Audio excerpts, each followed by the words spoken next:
तो आज से हम लोग स्टार्ट करेंगे वेक्टर एनालिसिस। वेक्टर एनालिसिस को हिंदी में कहते हैं सदिश विश्लेषण। तो बच्चे कुछ चीज़ें तो आप पहले से जानते होंगे, जैसे फिज़िकल क्वांटिटी क्या होती हैं। तो फिज़िकल क्वांटिटी जो आप जानते हैं अलग बात है, थोड़ा सा सुन लो बच्चे। वो सारी क्वांटिटी जिनको हम मेज़र कर सकते हैं by using any direct method या इनडायरेक्ट मेथड, उनको हम फिज़िकल क्वांटिटीज़ कहते हैं। जैसे हाइट है, लेंथ है, मास है, टाइम है, इन सब चीज़ों को हम मेज़र कर सकते हैं। तो जिन चीज़ों को हम मेज़र कर सकते हैं उन्हीं को हम कहते हैं फिज़िकल क्वांटिटीज़। फिज़िकल क्वांटिटीज़ को दो तरह से हम लोग कैटेगराइज करते हैं, एक तो स्केलर क्वांटिटीज़ और एक वेक्टर क्वांटिटीज़। तो हम सबसे पहले पढ़ेंगे वेक्टर क्वांटिटी क्या होती है। देखिए बच्चे,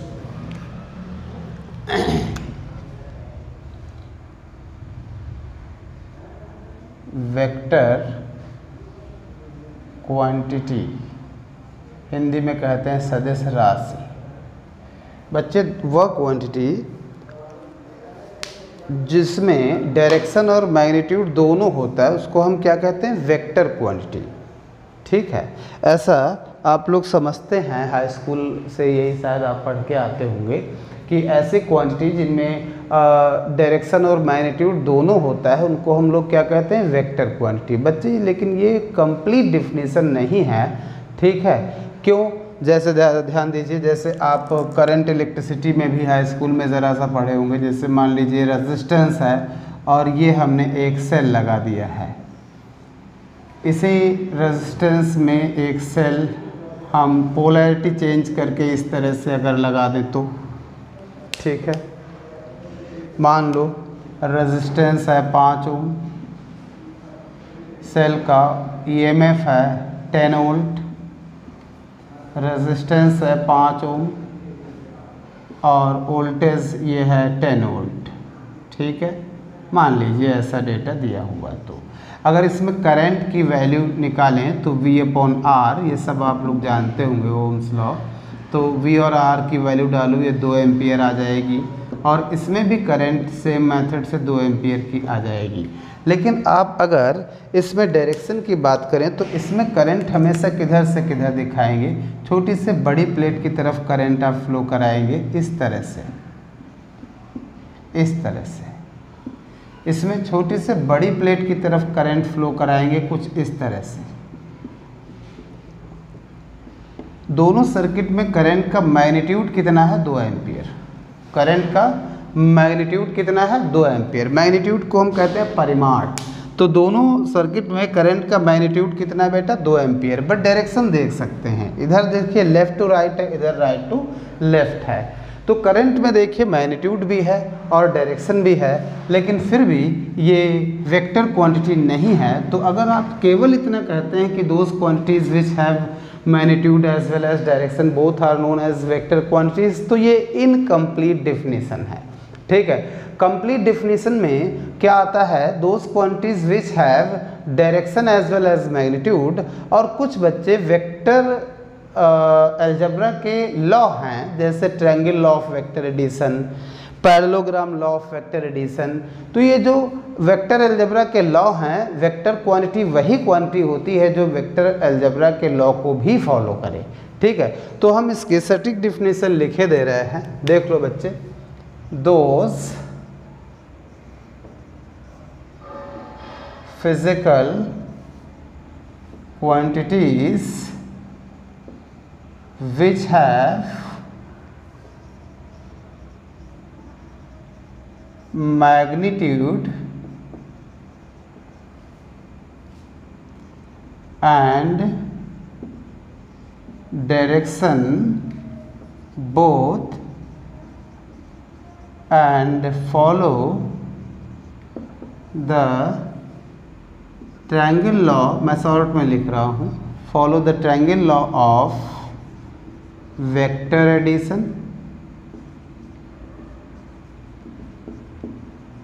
और parallelogram law of vector addition are known as vector quantities. तो ये आप सटीक डिफिनेशन देंगे, those physical quantities which have magnitude and direction both and follow the triangle law of vector addition और parallelogram law of vector addition are known as vector quantities. Examples आप बहुत से जानते हैं, जैसे फोर्स हो गया, एक्सेलरेशन हो गया, नहीं, और वेलोसिटी हो गया। तो मैंने शॉर्ट में लिख दिया फोर्स, एक्सेलरेशन, वेलोसिटी, डिस्प्लेसमेंट वगैरह वगैरह, ठीक है।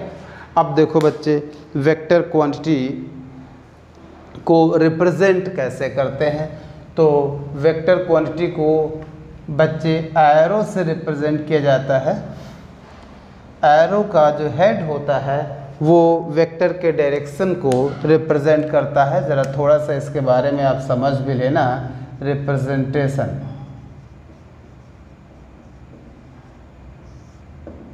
तो वेक्टर क्वांटिटी को एक एरो से दिखाते हैं, तो रिप्रेजेंटेड बाय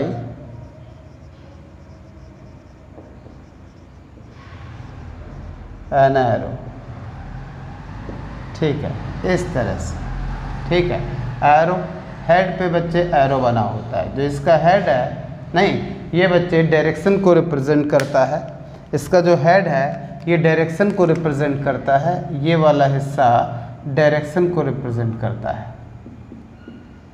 और एरो की जो लेंथ है वो मैग्नीट्यूड को रिप्रेजेंट करती है। लेंथ जो एरो की है वो मैग्नीट्यूड को रिप्रेजेंट करती है, थोड़ा ध्यान रखिएगा। नहीं, तो एरो में दो चीज़ें होती है, एक तो हेड डायरेक्शन को रिप्रेजेंट करता है, और जो एरो की लेंथ होती है वो बच्चे मैग्नीट्यूड को रिप्रेजेंट करती है। जैसे मान लीजिए एक बॉडी पर फोर्स 5 न्यूटन का आपने इतने छोटे एरो से दिखाया, तो उस बॉडी पर फोर्स अगर आपको 10 न्यूटन का दिखाना हो तो एरो की लेंथ आपको जस्ट डबल करनी पड़ेगी, क्योंकि ये 5 न्यूटन का फोर्स है, ये 10 न्यूटन का फोर्स है, तो इसका मैग्नीट्यूड 5 न्यूटन है, इसका मैग्नीट्यूड 10 न्यूटन है, तो ज़्यादा मैग्नीट्यूड मीन्स ज़्यादा लेंथ। तो एरो की जो लेंथ है वो बच्चे मैग्नीट्यूड को रिप्रेजेंट करती है, और एरो का हेड जो है वो डायरेक्शन को रिप्रेजेंट करता है। चलिए फटाफट हम लोग छोटी छोटी बातें कर लेंगे। देखिए, टाइप ऑफ वेक्टर्स, कई तरीके के वेक्टर्स होते हैं। हमने एक छोटा सा चार्ट बनवा रखा है, आप उसको देख सकते हैं बहुत आराम से। कुछ चीज़ें हम समझा देंगे, कुछ चीज़ें आप आराम से अपने आप समझ लेना, और जो दिक्कत हो हमसे दोबारा पूछ सकते हैं। तो टाइप ऑफ वेक्टर्स, सबसे पहले पोलर एंड एक्सियल वेक्टर्स। देखो, डिफिनीशन के तौर पर आप ये सब लिख सकते हैं, पहले समझ लो।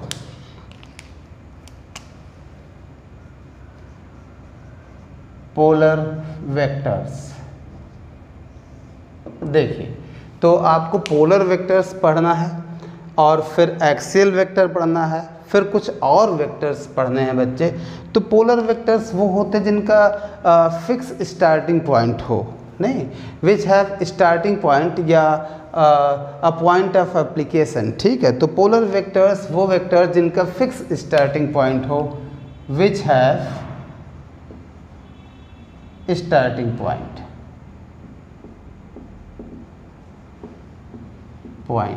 देखिए कैसे, जैसे मान लो बच्चे आप अपने घर पे हो और ये आपका स्कूल है बी, तो आपने घर से स्कूल तक बिल्कुल सीधे रास्ते पर जाते हो तो डिस्प्लेसमेंट है, नहीं, तो कहाँ से आपने स्टार्ट किया है, ए से स्टार्ट किया है और बी तक गए हो, तो स्टार्टिंग पॉइंट आपके पाथ का क्या है, बिल्कुल फिक्स है, ठीक है। तो डिस्प्लेसमेंट है, वेलोसिटी है, फोर्स है, ये सब बच्चे क्या हैं, ये सब पोलर वेक्टर्स हैं, क्योंकि इसमें फिक्स स्टार्टिंग पॉइंट होता है। और बच्चे छोटी छोटी डिफिनीशन है, केवल आप सुन लें, थोड़ा सा समझ लें, ठीक है। जैसे axial vectors,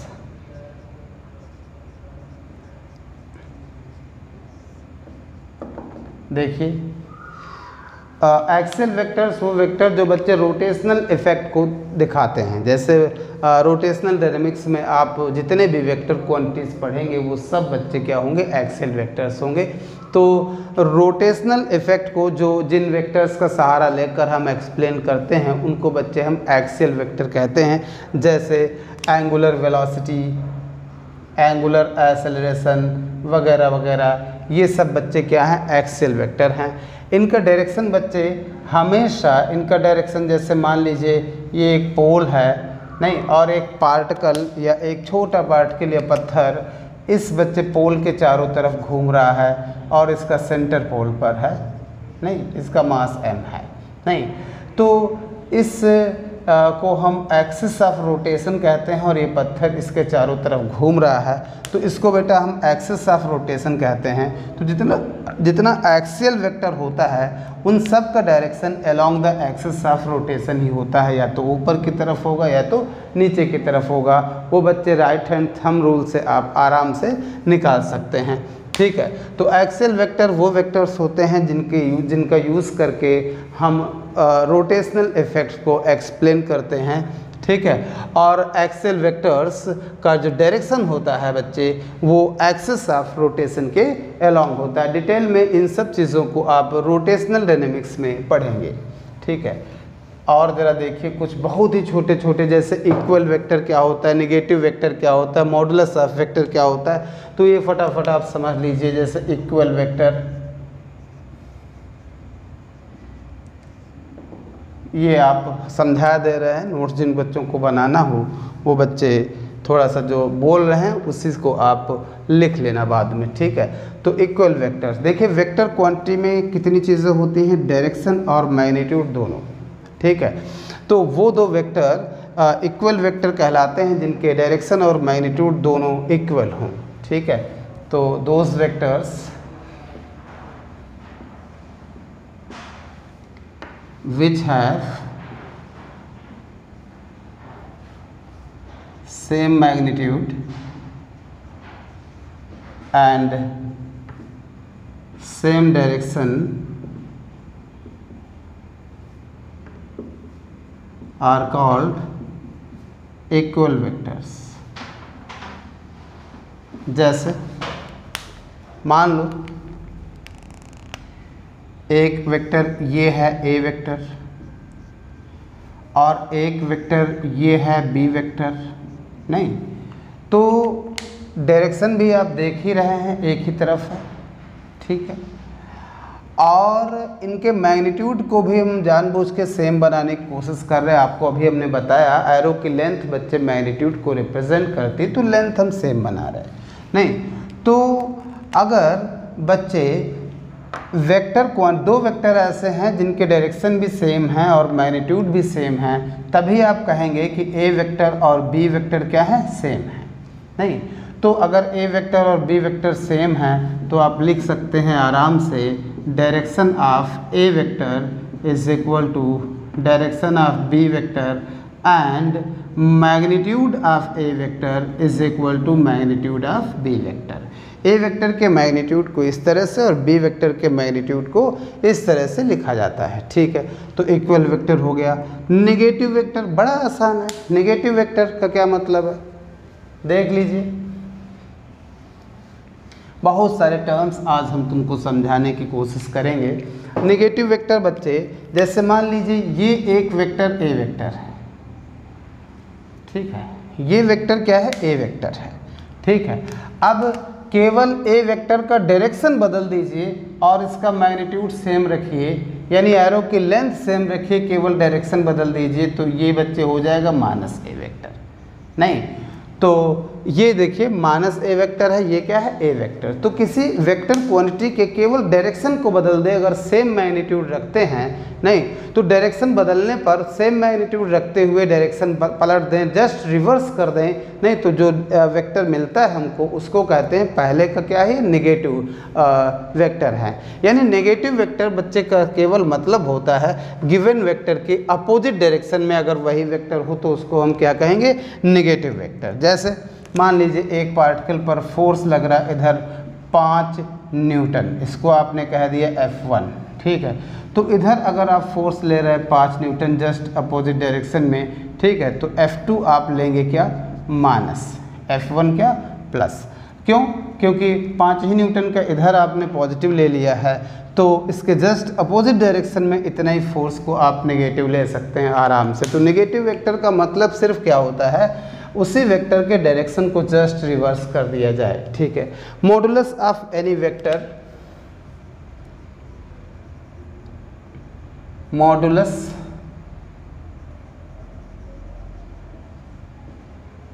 any vector, modulus जो होता है बच्चे मैग्नीट्यूड को रिप्रेजेंट करता है, ठीक है। जैसे ए वेक्टर का मॉडुलस, ए वेक्टर के मॉडुलस को हम मॉड ए से दिखाते हैं। और मैग्नीट्यूड का मतलब क्या होता है, ए वेक्टर को रिप्रेजेंट करने वाले एरो की लेंथ। जैसे मान लो ये पॉइंट ए है, ये पॉइंट बी है, और ए से बी में ये स्मॉल ए वेक्टर है, नहीं, तो modulus of A vector is equal to ये, and this modulus is equal to length of arrow. ये बातें समझते रहे ना बेटा, लेंथ ऑफ एरो यानी ए बी तो है एरो की लेंथ, ठीक है। तो modulus of vector, unit vector बच्चे वो सारा वेक्टर जिसका मैग्नीट्यूड 1 हो वो सब यूनिट वेक्टर कहलाता है, यानी vector having magnitude is equal to 1 is equal to unit vector, ठीक है। तो यूनिट वेक्टर वो vector having magnitude is equal to unit यानी 1, रिप्रेजेंटेड बाय ए कैप। जैसे एक वेक्टर ए वेक्टर है तो इसका यूनिट वेक्टर बच्चे क्या होगा, ए कैप।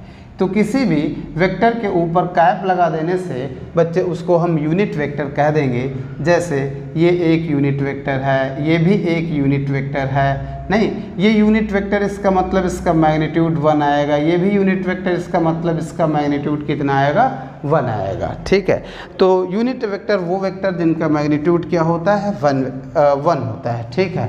बहुत सारे वेक्टर्स हैं, कुछ हम एक्सप्लेन कर दे रहे हैं, कुछ बच्चे आप अपने आप समझने की कोशिश कर लेना, ना समझ में आए तो आप हमको बोलना। जैसे कोलिनियर वेक्टर, वे वेक्टर्स जो एक ही लाइन के अलोंग होते हैं उनको कोलिनियर वेक्टर कहते हैं। जैसे ये है ए वेक्टर, ये है बी वेक्टर, ये बच्चे क्या है, कोलिनियर वेक्टर। जैसे ये है ए वेक्टर और ये क्या है, बी वेक्टर, ठीक है। तो ए वेक्टर और बी वेक्टर देख रहे हो एक ही लाइन के अलोंग हैं, ये भी एक ही लाइन के अलोंग हैं, अपोजिट हो चाहे एक ही डायरेक्शन में हो ये फ़र्क नहीं पड़ता, बट एक ही लाइन के अलोंग हो तो उनको हम कोलिनियर वेक्टर कहते हैं, ठीक है। बाकी आप ज़रा इसको देखिएगा भाई, ठीक, और जो समझना है तुरंत पूछेगा। अब बच्चे आप कहेंगे कि अभी आपने वेक्टर क्वांटिटी की डिफिनेशन में बोला कि those physical quantities which have magnitude as well as direction and also follow the triangle law of vector addition और parallelogram law of vector addition follow करना चाहिए। जैसे करंट डायरेक्शन भी है, मैग्नीट्यूड भी है, डायरेक्शन भी है, मैग्नीट्यूड भी है, फिर भी अगर कहा जाए क्या ये वेक्टर क्वांटिटी है, जी नहीं, करंट वेक्टर क्वांटिटी नहीं है। क्यों बच्चे, डायरेक्शन और मैग्नीट्यूड तो है बट इलेक्ट्रिक करंट ना तो वेक्टर के ट्रायंगल लॉ को फॉलो करती है और ना ही parallelogram law of vector addition को फॉलो करती है। तो इलेक्ट्रिक करंट में डायरेक्शन और मैग्नीट्यूड दोनों होते हुए भी ये वेक्टर क्वांटिटी नहीं है, क्योंकि ये बच्चे triangle law of vector addition या parallelogram law of vector addition को फॉलो नहीं करती। अब आप कहेंगे ये parallelogram law of vector addition और triangle law of vector addition क्या होता है, तो ज़रा देख लीजिए। तो parallelogram law of vector addition हम समझाने जा रहे हैं। देखो बच्चे, पहले एक पैरेललोग्राम हम बना लें। ये एक पैरेललोग्राम, हिंदी में पैरेललोग्राम को हम समांतर चतुर्भुज कहते हैं, ठीक है। अच्छा देखो, ए बी सी डी, मान लो बच्चे अब इस साइड के अलोंग हमने एक वेक्टर लिया है पी वेक्टर और इस साइड के अलोंग एक वेक्टर लिया है क्यू वेक्टर। नहीं, पी वेक्टर का डायरेक्शन भी इसी लाइन के अलोंग है, साइड के अलोंग है, और मैग्नीट्यूड भी ए बी की लेंथ के बराबर है, ऐसे ही ये भी, ठीक है। तो अगर ये पी वेक्टर क्यू वेक्टर दो एडजेसेंट साइड को रिप्रेजेंट करते हों तो इन दोनों का रिजल्टेंट बच्चे रेक्टेंगल, ये जो पैरेललोग्राम है इसके डायगोनल के अलोंग होगा। ये इन दोनों का रिजल्टेंट होगा P vector plus Q vector, ये बच्चे होगा इन दोनों का रिजल्टेंट आर वेक्टर। यही डिफिनीशन है। If two vectors can be represented both in magnitude and direction by two adjacent sides of a parallelogram from common point, तो common point तो ये है, ये देखो इसमें भी है, ए इसमें भी है। तो दो वेक्टर हैं जो पैरेललोग्राम के दो एडजेसेंट साइड को रिप्रेजेंट कर रहे हों तो उनका जो रिजल्टेंट होगा वो डायगोनल को रिप्रेजेंट करेगा, जबकि ये तीनों चीज़ें एक ही पॉइंट से निकल रही हैं, यानी इसी कॉमन पॉइंट से आ रही है। तो ये तो है बच्चे पैरेललोग्राम लॉ, और इससे जो रिज़ल्ट आता है, मैंने केवल डिफिनीशन बच्चे ने लिख दी है एक, ठीक है। तो जो रिज़ल्ट आता है वो रिज़ल्ट क्या है बच्चे, मान लो पी वेक्टर ऐसे है, क्यू वेक्टर ऐसे है, और इन दोनों के बीच का एंगल जो है वो थीटा है, ठीक है। तो रिज़ल्ट क्या आता है, ये पी वेक्टर एक पार्टिकल है, आप ऐसे समझो एक पार्टिकल है, उस पर फोर्स पी वेक्टर लग रहा है ऐसे और फोर्स क्यू वेक्टर ऐसे लग रहा है, तो रिजल्टेंट कितना आएगा, ठीक है। रिजल्टेंट हमने आर बोला है, बट कितना आएगा, इससे पहले हम सॉल्व करें आप थोड़ी सी बात और समझ लीजिए। पैरेललोग्राम है ये, तो ये सामने आमने सामने की साइड भी सेम है और डायरेक्शन भी, यानी पैरेलल साइड्स हैं, तो ये क्यू वेक्टर है तो इसको भी आप क्यू वेक्टर लेट कर सकते हो, ठीक है। ये भी क्यू वेक्टर होगा। अब बच्चे अगर इसके हम लाइन को आगे बढ़ा दें और सी से एक परपेंडिकुलर डाल दें, तो अब हम प्रूफ करने जा रहे हैं कि आर वेक्टर कितना होगा। ये एंगल थीटा है तो ये भी एंगल थीटा होगा, करस्पॉन्डिंग एंगल, ठीक है। अब ज़रा ध्यान दो बच्चे, P vector A B side को रिप्रेजेंट कर रहा है, तो पी वेक्टर का मॉडुलस, पी वेक्टर का बच्चे मॉडुलस क्या हो जाएगा, पी वेक्टर का मॉडुलस होगा ए बी की लेंथ, ए बी की लेंथ मैं लिख दूँ, modulus of P is equal to length of A B. तो अगर हम कहें लेंथ ऑफ ए बी तो क्या होगा, पी का मॉडुलस, और इसको हम ऐसे ही लिख सकते हैं, ऐसे ही लेंथ ऑफ ए डी और बी सी, ये बी सी और ए डी की लेंथ सेम होगी, बी सी और ए डी की लेंथ सेम होगी, और वो बच्चे मॉड क्यू होगा और उसको हम क्यू लिख सकते हैं, ठीक है।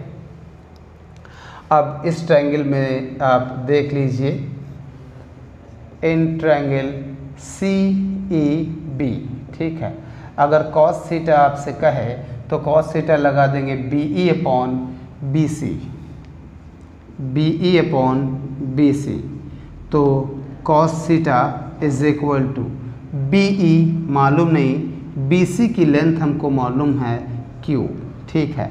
तो बी ई बच्चे आ जाएगा क्यू कॉस थीटा, ठीक है। तो ये बच्चे कितना आ गया, क्यू कॉस थीटा। ऐसे ही अगर इसमें साइन थीटा हम अप्लाई कर दें, ठीक है, ऐसे ही बच्चे इस ट्रायंगल में अगर हम साइन थीटा लगा दें तो साइन थीटा आ जाएगा ई सी अपॉन बी सी, ठीक है। तो sine theta is equal to E C, और बी सी की जगह फिर से बी सी की लेंथ होगी क्यू के बराबर, ठीक है। तो ई सी बच्चे क्या आ जाएगा, क्यू साइन थीटा, नहीं तो इसकी लेंथ आ गई क्यू साइन थीटा, ठीक है। तो ये आ गया क्यू साइन थीटा, ये आ गया क्यू कॉस थीटा, ठीक है।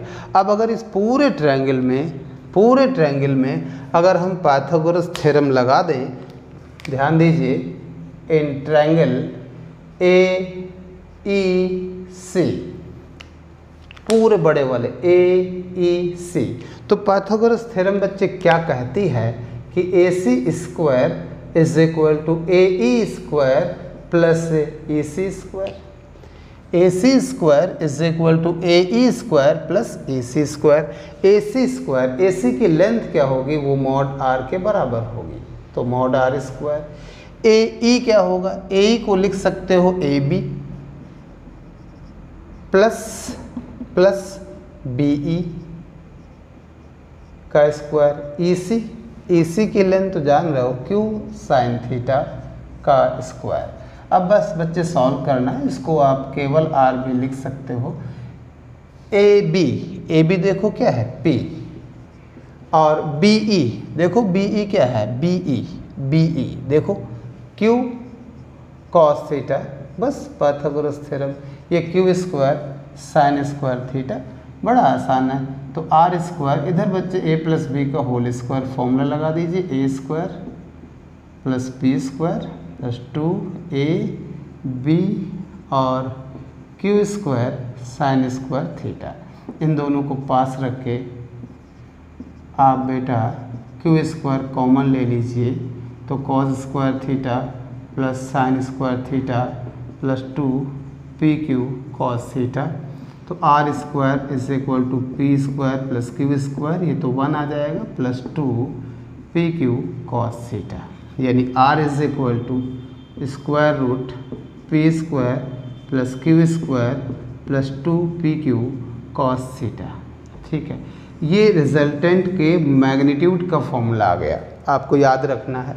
ये बेटा रिजल्टेंट के मैग्नीट्यूड का फॉर्मूला आ गया। अब ये रिजल्टेंट जो है, जो डायगोनल है ना, वही तो रिजल्टेंट को एक्सप्रेस करता है।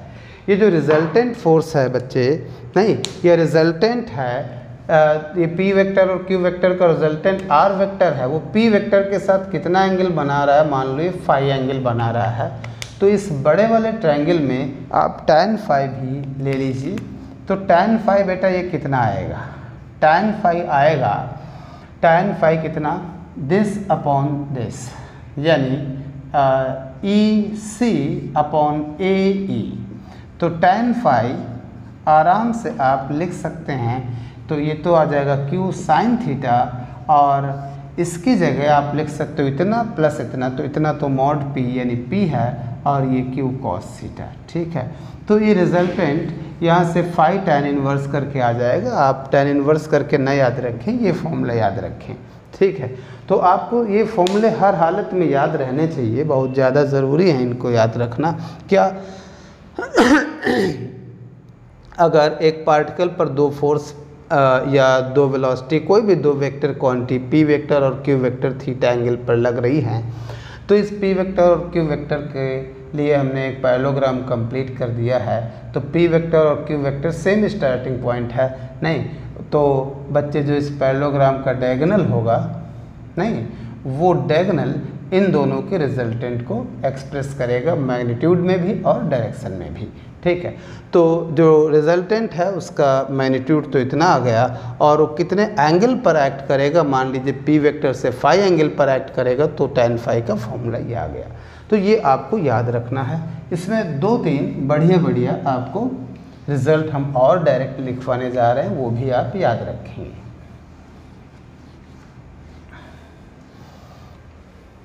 देखिए हमने क्या सीखा कि ये एक पैरेललोग्राम है।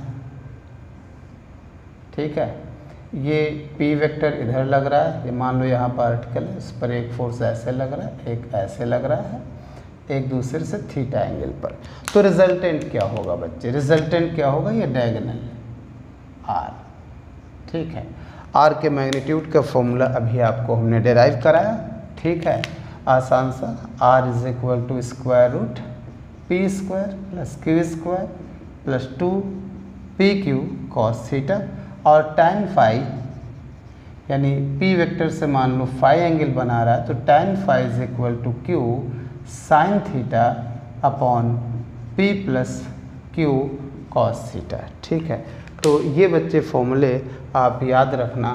ठीक है, ताकि पैरेललोग्राम लॉ पर बेस्ड न्यूमेरिकल्स आपसे फटाफट हो जाए।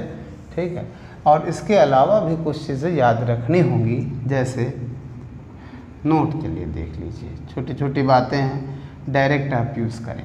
मान लीजिए छोटा सा पार्टिकल है, P वेक्टर भी इधर लग रहा है और Q वेक्टर भी इधर लग रहा है, नहीं, सेम डायरेक्शन में। तो जब दो वेक्टर सेम डायरेक्शन में लगते हैं तो उनके बीच का एंगल होता है 0 डिग्री। ठीक है, तो थीटा अगर 0 डिग्री हो तो जो रिजल्टेंट है वो बच्चे मैक्सिमम होगा और कितना आएगा P vector P square plus Q square plus 2 P Q cos 0, P square plus Q square plus 2 P Q cos 0 1 होता है। ये बेटा क्या आ जाएगा, ये आएगा p प्लस क्यू का होल स्क्वायर, यानी ये आएगा p प्लस क्यू। ये तो आपको सीखने को क्या मिला, नहीं, दो वेक्टर का मैक्सिमम उन दोनों वेक्टर के सम के बराबर होता है। ठीक है, दो वेक्टर का मैक्सिमम उन दोनों वेक्टर के सम के बराबर होता है। तो ये नोट नंबर 1 था। नोट नंबर 2 देखो, जैसे मान लो एक छोटा सा पार्टिकल है, p वेक्टर इधर लग रहा है और q वेक्टर इधर लग रहा है, और मॉड p आप मान लीजिए ज़्यादा है मॉड q से। ठीक है, मॉड p ज़्यादा है मॉड q से, तो एक इधर लग रहा है एक इधर लग रहा है, तो बच्चे इनके बीच का एंगल थीटा कितना हो जाएगा, 180 डिग्री हो जाएगा। अब अगर रिजल्टेंट की बात करी जाए तो रिजल्टेंट का मैग्नीट्यूड क्या आ जाएगा बेटा, P square plus Q square plus 2 P Q cos 180। तो R is equal to P square plus Q square, ये कॉस 180 माइनस 1 बेटा होता है, तो माइनस 2 पी क्यू। तो इसको तो हम p माइनस क्यू का होल स्क्वायर और q माइनस पी का होल स्क्वायर दोनों तरह से लिख सकते हैं, बट मॉड p ज़्यादा है इसलिए आप ज़्यादा माइनस कम का होल स्क्वायर लिखें, तो r आ जाएगा p माइनस क्यू। अगर q ज़्यादा होता तो q माइनस p। ठीक है, ये जो बच्चे इस समय रिजल्टेंट आएगा वो रिजल्टेंट की मिनिमम वैल्यू होगी। ठीक है, तो अगर कभी कहे कि दो वेक्टर का रिजल्टेंट मिनिमम है, इसका मतलब वो दोनों वेक्टर अपोजिट डायरेक्शन में लग रहे हैं, और कहे दो वेक्टर का रिजल्टेंट मैक्सिमम है, इसका मतलब है दोनों वेक्टर बच्चे क्या सेम डायरेक्शन में एक्ट कर रहे हैं। तो ये छोटी छोटी बातें हैं, आप याद रखेंगे तो न्यूमेरिकल्स में आपको आराम मिलेगी, अदरवाइज थोड़ी सी दिक्कत हो सकती है। चलो देखो, तो बहुत ही छोटे छोटे न्यूमेरिकल्स आप जल्दी जल्दी देख लें।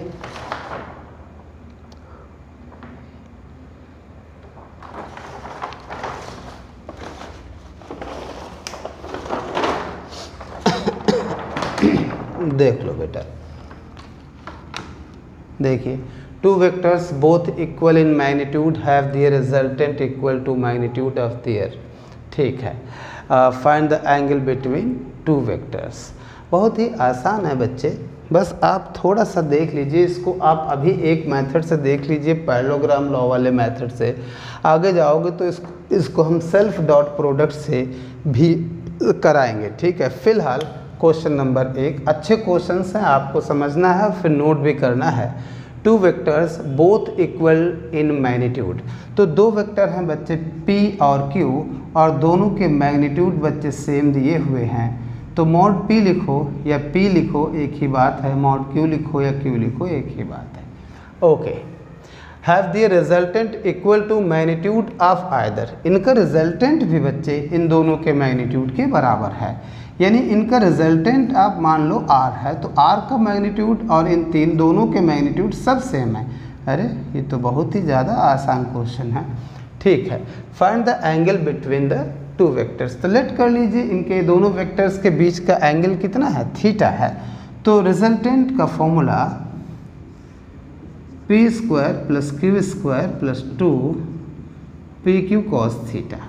थीटा एंगल हमने पी वेक्टर और क्यू वेक्टर के बीच एज्यूम कर लिया है। आर की जगह भी पी रख दो, पी की जगह तो पी ही रहने दो, क्यू की जगह भी पी रख दो, क्यू की जगह भी पी रख दो। ठीक है, स्क्वायरिंग कर दो तो P square is equal to 2p square plus 2p square cos theta. नहीं, तो यहाँ से बच्चे ये माइनस पी स्क्वायर अगर आप कायदे से कैलकुलेशन कर लो तो कॉस थीटा माइनस 1/2।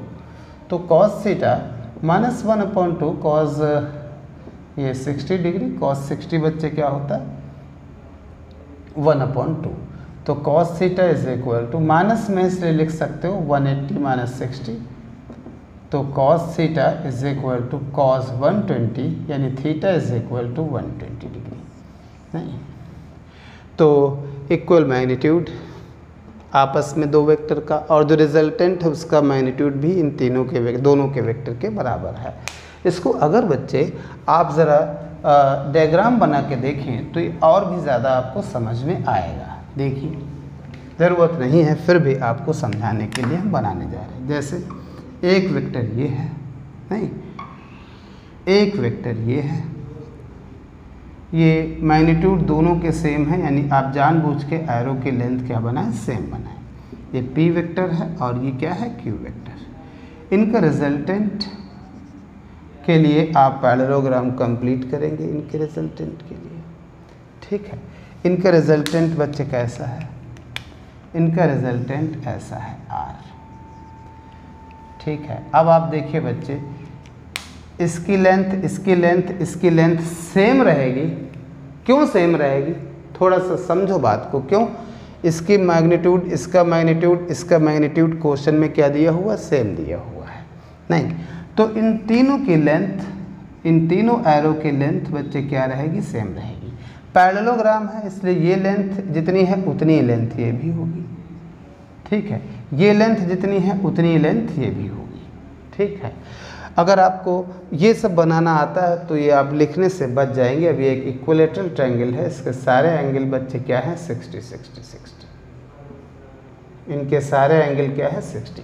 ये भी एक इक्विलेटरल ट्रायंगल है, इसके भी सारे एंगल क्या है, 60 60 60।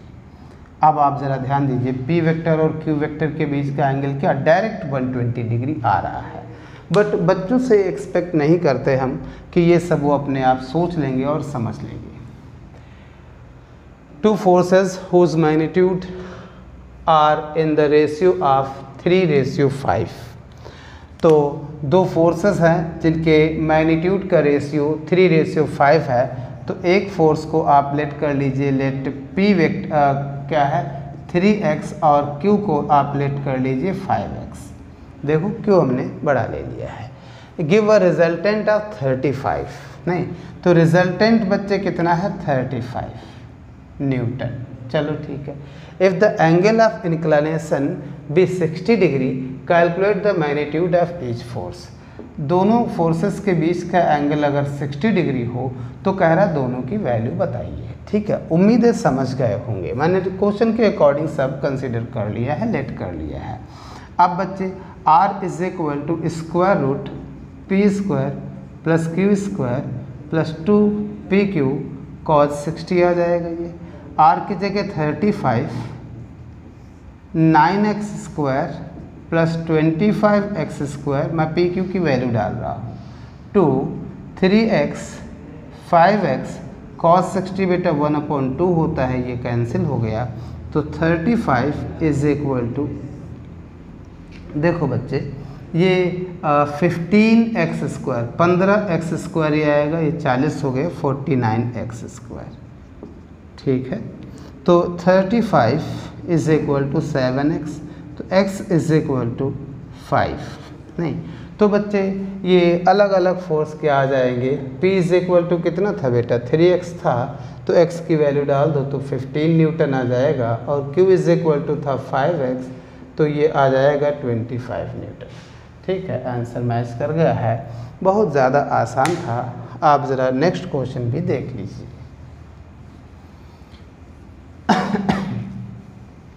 थोड़ा स्पीड में पढ़ा रहे हैं बच्चे, क्योंकि एक वीडियोस रिवीजन के लिए बनाए जा रहे हैं, और जिन बच्चों का बाय चांस छूट गया है ज़्यादा, वो थोड़ी एक्स्ट्रा मेहनत कर लें। Two forces equal to P and 2P newton act on a particle, ठीक है। एक बच्चे फोर्स P है, एक 2P है। हमने कितनी बार कहा है कि आप अपनी लैंग्वेज में क्वेश्चन को लिखा करें। If the first be double and the second be increased by 20 newton, ठीक है, the direction of resultant is find the value of P। देखो बच्चे थोड़ा सा समझो, ये एक तो फोर्स यहाँ 2P है मान लो, और एक बच्चे ये P है, ये केस फर्स्ट है। केस सेकेंड में देखो, if the first B doubled, first को डबल कर दिया गया है, P एंड 2P, इसको P लेट कर लो बेटा। चलो फिर से देखो, दो केस में लेकर चलो इसको, केस फर्स्ट और इधर केस सेकेंड। एक पार्टिकल पर फोर्स P लग रहा है ज़रा सा, और एक लग रहा है 2P। अब कह रहा है if first is doubled, first वाला तो P के क्या कर दिया गया, इसको 2P कर दिया गया भाई, एंड सेकेंड भी इंक्रीज्ड बाय 20 न्यूटन। सेकेंड को देखो, ये तो पहले से 2P था, तो कितना 2P + 20 न्यूटन। चलो डायरेक्शन तो हमने दिखा ही दिया है, आसानी से आप इसको समझने की कोशिश करिएगा, नहीं तो थोड़ी परेशानी होगी।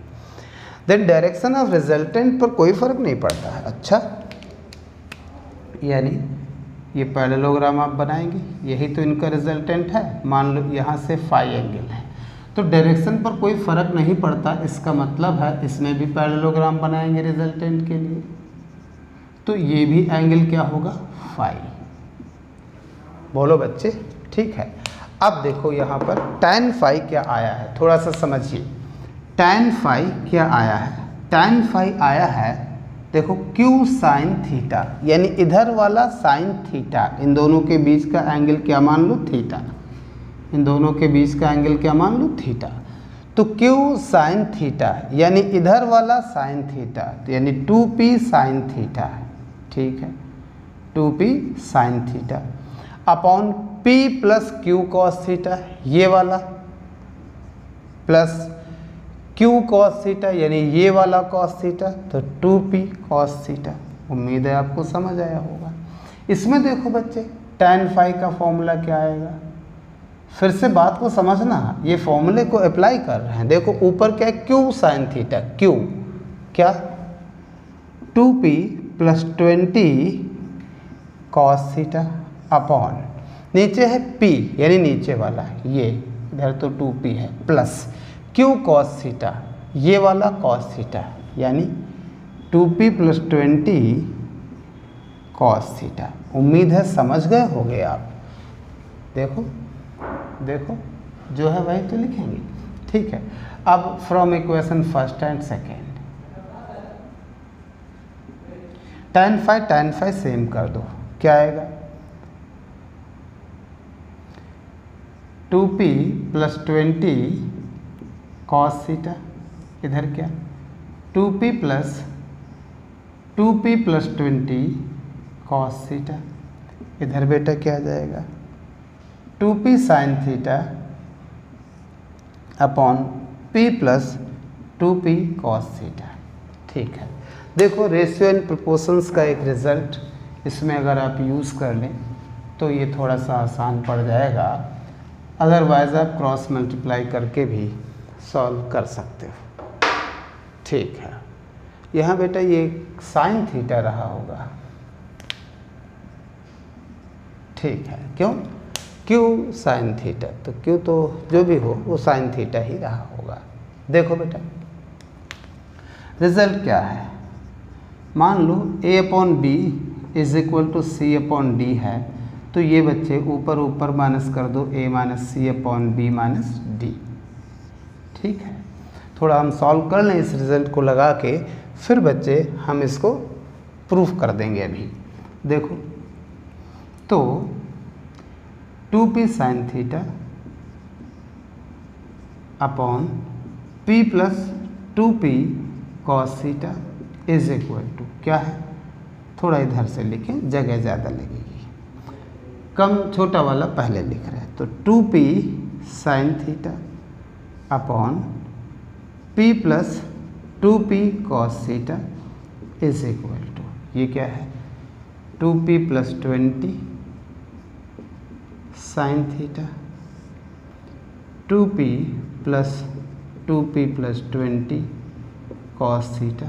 देखो क्या है A/B, नहीं माइनस करके लिख सकते हो, माइनस ये आप C - A भी लिख सकते हो, इससे कोई दिक्कत थोड़ी, माइनस कॉमन ले लो, D - B लिख दो, ये आपस में माइनस कर दो, ये आपस में माइनस कर दो, जैसे इससे ये वाला माइनस कर दो, तो माइनस करोगे तो क्या आ जाएगा, देखो 2P + 20 sine theta minus 2p sine theta upon, इससे ये वाला माइनस कर दो तो 2p plus 2p plus 20 cos theta minus p minus 2p cos theta. देख लो बच्चे, अब हम इसको और आखिरी वाले को लेकर चलना चाहते हैं, फर्स्ट एंड लास्ट इन दोनों को, ठीक है। तो 2p sine theta upon p plus 2p cos theta is equal to, देखो बेटा जब आप ब्रैकेट ओपन करेंगे तो 2p साइन थीटा और 2p साइन थीटा ये कैंसिल हो जाएगा, ये बचेगा 20 साइन थीटा। नीचे देखिए बेटा ध्यान से, 2p माइनस p, ये तो p है, प्लस ब्रैकेट ओपन करो 2p cos theta, 2p cos theta cancel हो जाएगा, 20 कॉस थीटा। अब आप कुछ ना करो, सिर्फ कंपेयर भी कर लो तब भी तो हो गया। देखो साइन थीटा की जगह साइन थीटा, ऐसे समझो, साइन थीटा की जगह साइन थीटा है, 2p की जगह कितना 20, तो p कितना 10, अरे 2p 20 तो p कितना 10, 2p इज इक्वल टू 20 तो p 10, या ऐसे समझो, नीचे से p की जगह p है, cos थीटा की जगह cos थीटा है, तो 2p इज इक्वल टू 20 तो p कितना 10, ठीक है। बड़ा आसान था। इसमें एक रिजल्ट हमने ratio and proportions 8th class का यूज़ किया है, उसको आप थोड़ा सा देख लें। नहीं, हमने क्या कहा, इस रिजल्ट को ज़रा ध्यान दीजिए कि if a upon B is equal to c upon D, तो ये दोनों इसके भी इक्वल होंगे। इसको प्रूफ कर दे रहे हैं, ज़रा ध्यान दो। a upon B is equal to c upon D, इसको आप k के इक्वल लेट कर लीजिए। आप कह दीजिए हम नहीं मानते, ये दोनों क्या हैं, बराबर होंगे। तो a की जगह फर्स्ट और लास्ट से a की जगह b के है और c की जगह, इन दोनों से देखो c की जगह d के है, ठीक है, हाँ ठीक है।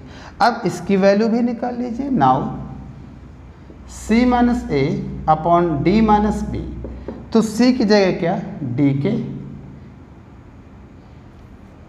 a की जगह b के, d माइनस बी, देख लो ना, a और c की जगह वैल्यू डाल दो। अगर आप k कॉमन ले लें तो c माइनस ए और d माइनस बी, तो d माइनस बी ये दोनों कैंसिल हो जाएगा, यानी c माइनस ए d माइनस बी ये k के बराबर आ गया। अब इक्वेशन फर्स्ट और सेकंड से देख लो, तो a by B c by D, ये दोनों k के इक्वल हैं और ये भी k के इक्वल है, तो c माइनस ए अपॉन डी माइनस बी। तो ये रेशियो एंड प्रोपोर्शन का बहुत ही साधारण सा फॉर्मूला था, इसी को हमने इस क्वेश्चन में यूज़ करा है। ज़रा ध्यान दीजिए।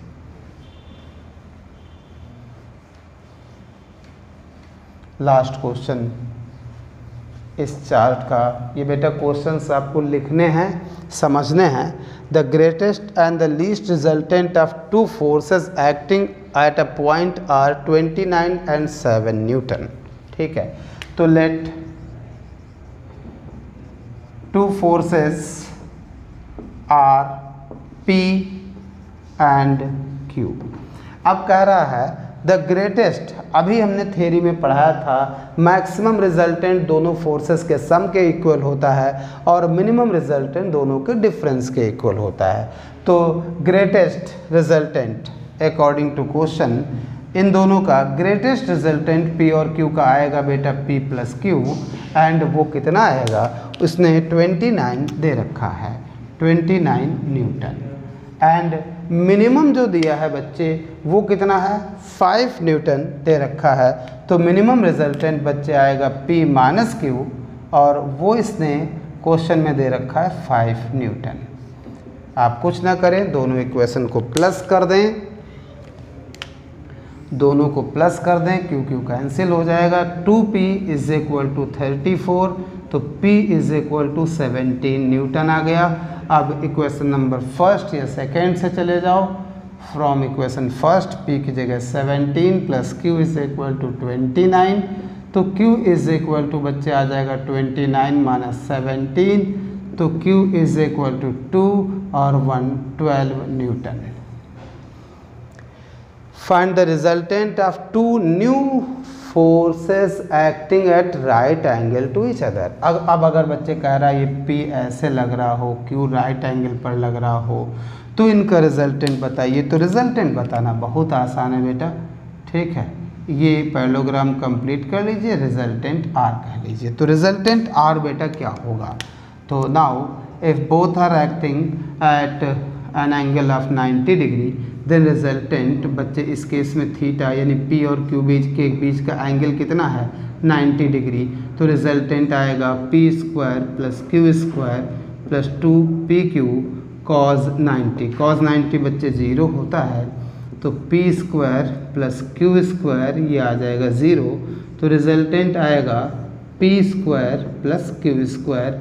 तो p की वैल्यू 17 स्क्वायर, q की वैल्यू 12 स्क्वायर, ये आप सॉल्व कर लेंगे, न्यूटन में आंसर आ जाएगा। ठीक है, तो आज हमने क्या पढ़ाया आपको, ज़रा सा वेक्टर क्वांटिटी के बारे में बताया हमने। कुछ वेक्टर क्वांटिटी के डिफरेंट क्लासिफिकेशन थे, छोटे छोटे unit vector, magnitude of vector, parallel vector, ये सब। तो उसमें से 2-4 के बारे में ही हम बता पाएँ, टाइम की कमी थी। और पैरेललोग्राम लॉ आपको बताया, रिजल्ट प्रूफ किया, और 4-5 क्वेश्चन हमने पैरेललोग्राम लॉ पर प्रूफ किए। ठीक है, नेक्स्ट इसके आगे का सिलेबस बच्चे आप कल देखेंगे, यानी नेक्स्ट वीडियो में देखेंगे। तब तक के लिए इसको लिखिए और एक एक क्वेश्चन अपने आप भी लगाने की कोशिश करें। Thank you.